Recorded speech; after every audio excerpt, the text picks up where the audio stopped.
France, Conseil de défense à l'Élysée, départ ou maintien des bases militaires en Afrique, telle est notre interrogation ce matin.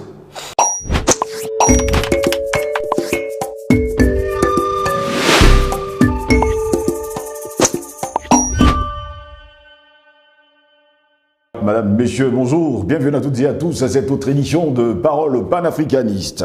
Une question ce matin, France, Conseil de défense à l'Élysée, départ ou maintien des bases militaires en Afrique. Une page d'histoire s'est déjà tournée au camp de Gaulle à Libreville et se tournera bientôt sur la base Ouakam à Dakar et sur celle de Port-Boîte à Abidjan. Ces camps ne seront plus stricto sensu des bases militaires françaises, nous fait savoir en tout cas ce Conseil de défense de l'Élysée. L'armée française réduit, on le dit ainsi, son empreinte permanente et laisse le drapeau sur ses emprises historiques. À se demander justement, est-ce que la France veut réellement partir? Si les soldats doivent partir, qu'ils partent tous. Si la France veut porter ses bases militaires, qu'elle parte avec, que de laisser les drapeaux, on va le dire comme ça, sur ses emprises historiques. Fut annoncé donc également des éléments français déployés au Sénégal, en Côte d'Ivoire et au Gabon, fin aussi des bases permanentes telles qu'elles existaient jusqu'alors. À la faveur de l'été, un grand nombre de familles de militaires a déjà rejoint la France, pointe un haut gradé. Mais la véritable interrogation, est-ce vrai, est-ce réel, puisque les Africains en attendent plus? Ils ne veulent plus voir aucun soldat français sur le sol africain. Oui, même pas le drapeau français. C'est ce que les Africains, on va le dire comme ça, réclament aujourd'hui. La nouvelle philosophie de l'Élysée repose sur des emprises d'abord partagées, puis qui seront entièrement placées sous l'autorité des pays hôtes. De qui se moque-t-on? On nous fait savoir qu'il n'y aura donc plus ni grosse base, ni contingent, mais des détachements de liaison interarmées, soit des noyaux clés d'une grosse centaine de militaires qui auront pour mission d'accueillir des détachements temporaires dont la taille fluctuera au gré des exercices, des formations et des opérations. Est-ce à dire finalement qu'ils ne partent plus? Parce que s'il reste même une centaine de soldats, même s'il reste des détachements qu'ils doivent accueillir, est-ce que cela signifie que les bases militaires sont parties? Que veut la France finalement? Les 6 derniers mois servent d'exemple. Le volume global de personnel militaire déployé en Afrique n'a pas dépassé les 5000 hommes, nous fait savoir d'ailleurs le Conseil de l'Élysée. Eh bien, les Africains, je l'insiste encore, en attendent plus. On nous fait savoir du côté de l'Élysée que le dispositif se veut léger, agile, réactif pour répondre aux besoins des partenaires.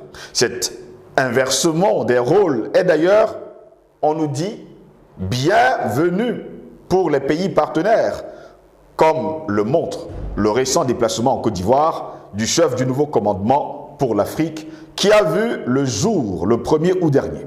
Un dispositif qui a également l'immense avantage de moins exposer l'armée française aux contestations et aux campagnes de désinformation sur les raisons de sa présence dans certains pays africains. Fin de citation de ce Conseil de sécurité, Conseil africain de l'Élysée. Là-bas encore, on nous parle de la base de Djibouti et ses 1500 militaires dont l'action est tournée vers l'Indo-Pacifique qui n'entre pas dans le champ de cette réarticulation. Pourquoi? C'est la véritable interrogation. La base au Tchad est-elle la véritable inconnue? Nous nous interrogeons, nous. Son contingent de 1000 soldats est le dernier vestige de la présence militaire française au Sahel. L'heure est aux ultimes arbitrages. Voilà pourquoi, mesdames, messieurs, nous nous interrogeons, nous aussi. France, Conseil de défense à l'Élysée, départ ou maintien des bases militaires en Afrique. Pour répondre à nos questions, nous sommes avec le jeune Thompson Ehan, il est panafricaniste, il est notre invité. Thompson Ehan, bonjour, bienvenue à vous. Bonjour Steve Josselingos, bonjour à toute la galaxie panafricaine. Je profite pour saluer les techniciens qui travaillent dans l'ombre pour qu'on soit vu partout dans le monde. Je dis une fois de plus aux peuples africains, réveillons-nous parce qu'il est temps de se réveiller. Merci une fois de m'avoir invité. Conclusion du Conseil de défense à l'Élysée. Moi, je vous poserai la question, est-ce le départ ou le maintien finalement des bases militaires sur le continent africain? Alors Steve, départ ou maintien, il faut d'abord comprendre le rôle de ces bases. Parce que si vous ne comprenez pas le rôle de ces bases, vous ne pourriez pas, n'est-ce pas, prendre une résolution de savoir si c'est leur départ ou soit leur maintien.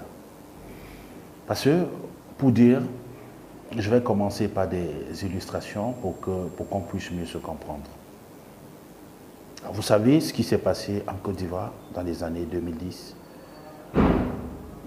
La guerre après l'élection présidentielle en Côte d'Ivoire, où le président Laurent Gbagbo avait été, je vais dire, bombardé dans son palais. On l'a enlevé, on l'a délogé, on l'a enfumé. C'était quoi? C'était quoi? C'était les Français. Pour dire quoi? Le rôle de ces armées, c'est de contrôler de main de maître leurs intérêts. Ils sont là pour... Ont-ils réellement des intérêts ici? Parce que quand vous parlez d'intérêts, beaucoup d'Africains ne vont pas apprécier.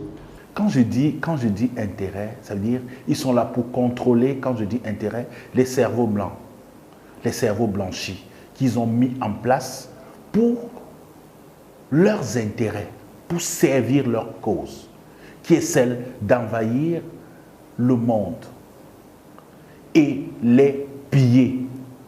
C'est pour ça que je ne parle pas de l'intérêt, disons, que l'intérêt français serait peut-être de rester en Afrique comme si l'Afrique appartenait à la France. Je dis non.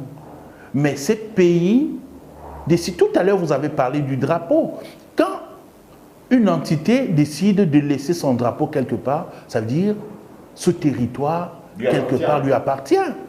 C'est de ça que je suis en train de parler, que ces peuples, ces Occidentaux se réclament l'Afrique comme étant leur propriété.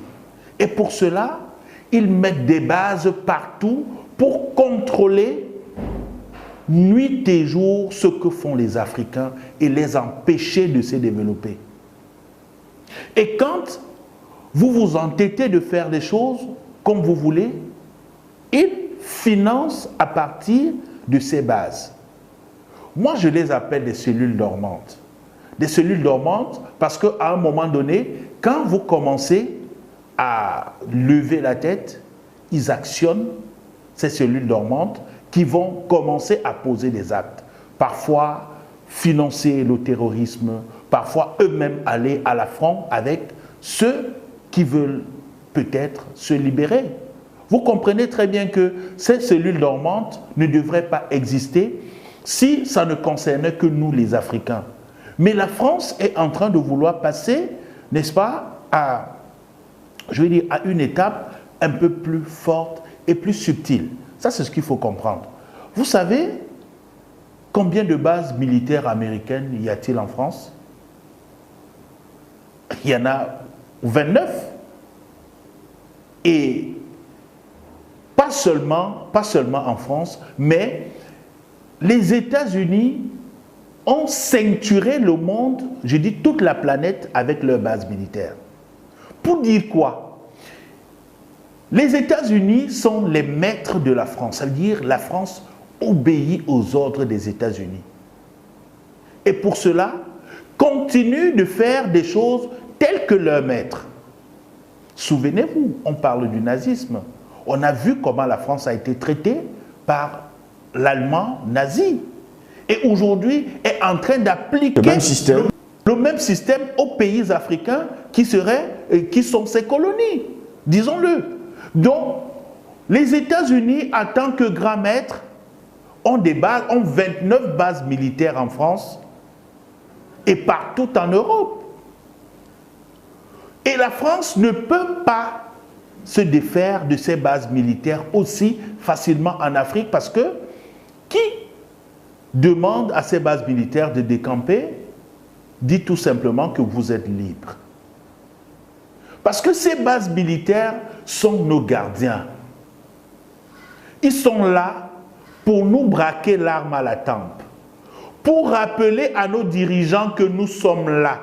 Tant que nous serons là, vous allez faire notre volonté.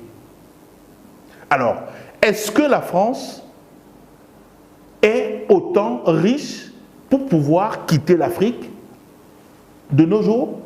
Moi, je pense que non. La France n'a rien, la France a besoin de l'Afrique. La France a besoin de ressources africaines pour continuer, n'est-ce pas, de maintenir sa place dans l'échiquier mondial, de maintenir son rang. Parce que la France, au fond, n'a rien sans l'Afrique. C'est pour ça qu'elle a décidé de tenir en captivité les peuples africains. Et ceci passe par ses bases militaires. Les bases militaires que moi je considère comme des cellules dormantes qu'on actionne dès qu'on retrouve que tel pays veut déjà se développer ou soit veut se réveiller.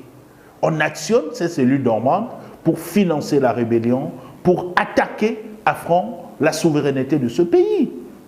Donc pour moi, je dirais que la France est en train de réfléchir de manière subtile à continuer de garder, n'est-ce pas, ces bases militaires, même si on ne va plus les appeler bases militaires. On connaît les missions profondes de l'État profond français. Vous les voyez là, vous pensez que c'est des civils qui sont venus, des touristes, mais ils sont là pour faire leur travail. C'est aux Africains, au contraire, que j'en appelle à la vigilance. Soyons vigilants et disons à ces gens, et essayons même de régler un certain nombre de visiteurs qu'on peut accepter ou soit donner, libérer des visas pour qu'ils entrent dans nos pays, dans des jours à venir. Parce que nous ne sommes pas en sécurité avec ces bases militaires. Nous ne sommes pas en sécurité avec ces étrangers qui viennent chez nous quand ils veulent, mais pourtant nous, on n'a pas ce droit. Moi, je veux bien comprendre qu'il y a une base française, une base militaire française en Russie. Oui, je veux bien comprendre. Mais attends, nous sommes en train de spéculer sur quelque chose qui parle de la souveraineté des États et puis eux, ils font ce qu'ils veulent. Rappelez-vous, il y a quelques heures, l'Allemagne a délogé le consulat iranien. Sans que ça ne fasse du mal à qui que ce soit, sans qu'on ne fasse des supputations, on a demandé au consul iranien de dégager. C'est ça la souveraineté des États, parce qu'ils savent que eux, l'Occident, ils sont les maîtres du monde. Ils peuvent décider de dégager qui ils veulent et garder qui ils veulent. Mais pourquoi nous, les Africains, ne pouvons-nous pas prendre des décisions sur ce qu'on veut que ce soit? Mais attends, soyons sérieux. On ne peut pas rester, on dit qu'on gouverne, mais on a quelqu'un qui nous contrôle au quotidien. Les secrets d'État sont dévoilés au quotidien. Vous pensez que c'est quoi? Les secrets d'État africains, c'est dévoilé au quotidien parce que ces gens... Donc pour vous, les conclusions de ce Conseil africain de l'Élysée, c'est du pipeau? C'est du pipeau. Moi je vous dis, c'est du pipeau. C'est à l'Afrique de prendre des décisions fortes. Oui, oui, il faudrait que les Africains prennent des décisions fortes et dire on ne veut plus de vous. Et partout comme ça, ces pays vont nous libérer. Ils vont nous laisser tranquilles. Et on va évoluer comme on voudrait évoluer. Aujourd'hui, vous pensez que la France va demander à ses bases militaires de quitter ex-nihilo? Ils ne peuvent pas. Mais pourtant, ce Conseil africain de l'Élysée annonce des éléments français déployés en tout cas au Sénégal, en Côte d'Ivoire et au Gabon, la fin de ces bases permanentes telles qu'elles existaient. Telles qu'elles existaient. Ça veut dire revenir sur une autre forme plus subtile. Oui. Pour continuer, n'est-ce pas, de faire peut-être pire que ces bases qui étaient là, visibles physiquement. Moi, je dis aux Africains d'être éveillés et de comprendre la chose.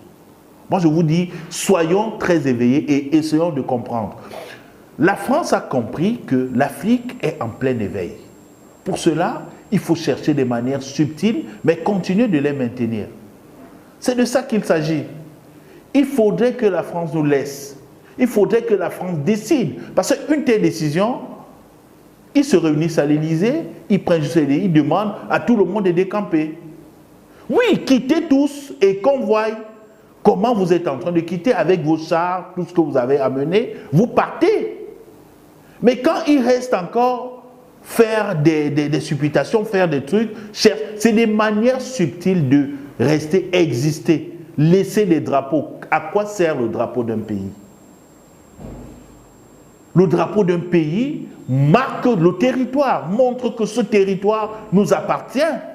Vous ne pouvez pas dire qu'on va partir, on va aller. La nouvelle philosophie, en tout cas, lors de ces conclusions, la nouvelle philosophie repose sur des emprises d'abord partagées avec les armées locales, puis qui seront entièrement placées sous l'autorité des pays hôtes. C'est faisable? Ça, c'est très compliqué. C'est très compliqué parce que... Bon, ils disent qu'il n'y aura plus ni grosse base, ni contingent, mais des détachements de liaison interarmés, soit des noyaux clés d'une grosse centaine de militaires qui auront pour mission d'accueillir des détachements temporaires. Monsieur Steve Josselin-Gosse, les Africains ne veulent rien de tout ça. Qui dégagent tout, qui partent avec tout. On n'a pas besoin de ça. Si on n'a pas besoin de ça, les longs discours, les trucs subtils, on va faire ci, on va faire ça. Non, l'Africain n'a pas besoin de ça. Dégagez avec tout, jusqu'au tapis. Si vous avez apporté même le tapis pour marcher dessus, rentrez avec, on n'en a pas besoin. Est-ce que l'Afrique a demandé ses bases militaires à venir? Je ne pense pas que c'est l'Afrique qui a demandé. Souvenez-vous, la France a eu besoin de l'Afrique. Nos ancêtres sont allés les libérer, mais ils sont rentrés tous en Afrique. Est-ce qu'ils sont rentrés là-bas? Est-ce qu'ils ont créé des bases pour dire que c'est nous qui avions libéré la France? On va créer nos bases, on va rester ici, veiller peut-être à nos intérêts? Non. On les a demandé tous de rentrer et, pour preuve, la récompense d'une bonne action est une mauvaise action. Moi, je me dis, c'est parce que la France elle-même connaît sa méchanceté qui est foncière, et c'est pour ça qu'elle continue d'entretenir ces cellules dormantes en Afrique, parce que quand les Africains ont fini de libérer la France, ils ont demandé ce qu'ils avaient, ce qui devait rentrer comme bénéfice ou soit comme salaire, mais on les a massacrés. D'où le massacre de Tiarol, pour dire que eux aujourd'hui pensent que les Africains sont comme eux, il faut venir, continuer. Pour moi, c'est l'esclavage. Le maître. Ce sont que les discours? Oui, le maître veut toujours rester veiller en grand maître. C'est des discours. Steve, il faudrait que ce type de l'Élysée-là, quand on parle même du type de l'Élysée, vous savez même que sa notoriété, même son pourcentage est descendu à 17. Ça veut dire que la France tout entière n'est même pas derrière cet homme. La France n'est pas derrière cet homme. Donc il sert les intérêts des autres personnes tapis dans l'ombre. Ce n'est pas les intérêts de la France. Pour dire que si il pense vraiment qu'il est temps de libérer l'Afrique, qu'il demande à toutes ces bases françaises, à ces familles qui ont, je vais dire, à ces pères de famille qui ont abandonné, je vais dire, leur maison depuis la nuit des temps, de rentrer chez eux, tout simplement. Est-ce que l'Afrique a besoin d'eux? Non, je ne pense pas. Qu'ils partent parce que les Africains, en termes de force et tout, les Africains ont tout. Regarde par exemple les États-Unis aujourd'hui, on parle de 75% des citoyens américains sont invalides pour peut-être être dans l'armée. C'est pour chercher ces forces où? C'est en Afrique. Parce qu'on sait que les Africains sont forts, ils sont costauds, c'est eux qui vont prendre la relève partout dans le monde entier. Donc, les Africains n'ont pas besoin des bases militaires françaises, d'où encore moins chercher à nous donner peut-être des soldats que nous, les Africains, on va leur dire ce qu'ils doivent faire. Non, on n'en a pas besoin. Les Africains ont une main-d'œuvre, je vais dire incommensurable, on n'en a pas besoin. Donc, que la France prenne ses clics et ses claques et qu'il dégage.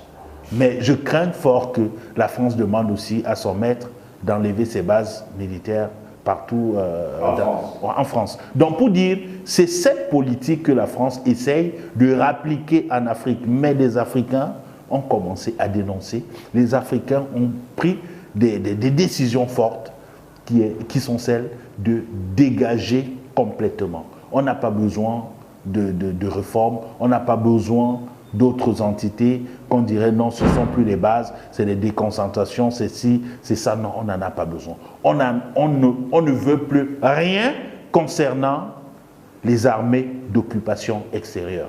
D'avoir été des nôtres ce matin. Merci Steve, c'est toujours un plaisir de me retrouver et de dire les choses aux Africains telles que je les entends. L'Afrique veut être libre. L'Afrique n'a pas besoin d'avoir l'arme à la tempe pour pouvoir libérer son continent. On dit, basta, on n'en a plus besoin des armées d'occupation, des cellules dormantes qu'on active quand on en a besoin. Au revoir aux bases militaires françaises. L'Afrique veut se sentir libre pour mener à bien sa mission. Sujet qui nous intéresse au plus haut point, c'est une information que nous allons suivre de très près pour savoir ce qui a changé justement entre les bases militaires et ce qu'on nous rapporte du côté du Conseil africain de l'Élysée. Merci mesdames, messieurs de nous avoir suivis. Au plaisir de vous retrouver très prochainement. Restez sur nos plateformes numériques YouTube, Facebook. Partagez au plus grand nombre pour que Panafricaniste TV soit connu de par le monde. Sur ce, je vous souhaite de passer une très bonne journée.